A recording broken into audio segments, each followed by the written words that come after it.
Now, sitting here as an Australian, considering that the upcoming election in America is probably more important to my country than who occupies the prime ministership of my own country.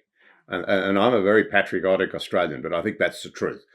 For the last 30, 40 years, we've really been used to the idea of a unipolar global order, America striding like a colossus over global affairs, maintaining law and order, playing, if you like, the world's policeman. There are really two issues that immediately flow from that as we realize the arc of autocracy that now confronts us as becoming increasingly powerful, increasingly unified, and increasingly dangerous. And one is the question of American capacity to do anything about it. The other is the capacity of will. And in many ways, as I look at the Middle East now, it strikes me that Mr. Biden may very well be the last Democrat who has any great sympathy for Israel. Can you give us a view on American will, American capacity to be the world's policeman going forward?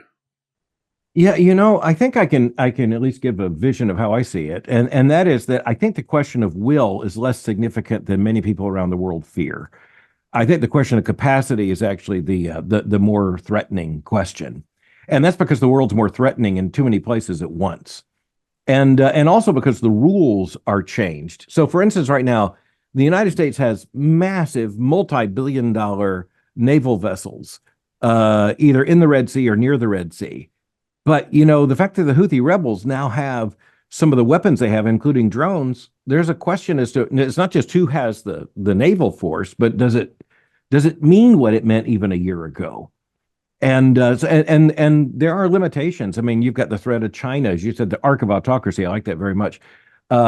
You've got, Russia, a resurgent, and increasingly, I think, more threatening China. And then you have, many other points in between.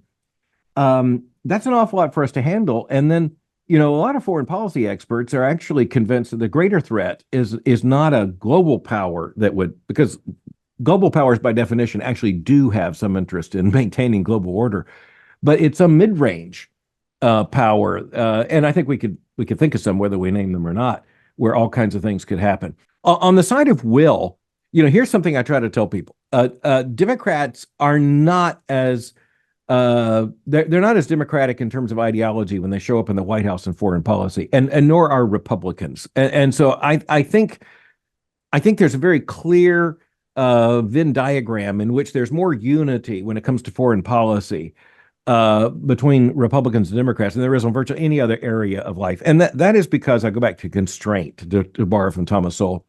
We are constrained by world realities in which over time, it's not just who might be our friends, but who have been our friends for generations. Who might be our enemies, but then again, who have been our enemies as challenger civilizations for a matter of generations now. And for that reason, I think there will be far more continuity, regardless of who's elected. I think there'll be far more continuity. But you point to a potential discontinuity. So I'm not really worried about NATO. I'll just tell you that. I'm not really worried about the Pacific constitutional alliances. I am concerned about Israel, greatly and gravely concerned. And it's because of ideology, not only in the Democratic Party, but frankly, in the academic elites of the West, and in the I'll just say the cultural elites of the West.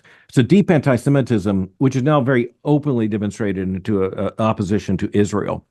There is a constraint upon how much the United States can change this policy, and that is that our entire posture in the Middle East comes down to the fact that we have one dependable ally, which is the one constitutional, democratic government there in the Middle East, which is Israel.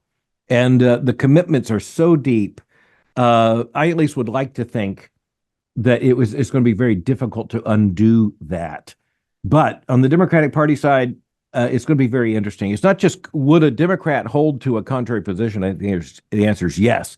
Would such a Democrat be elected president? I think that's still an open question. I hope the answer is no.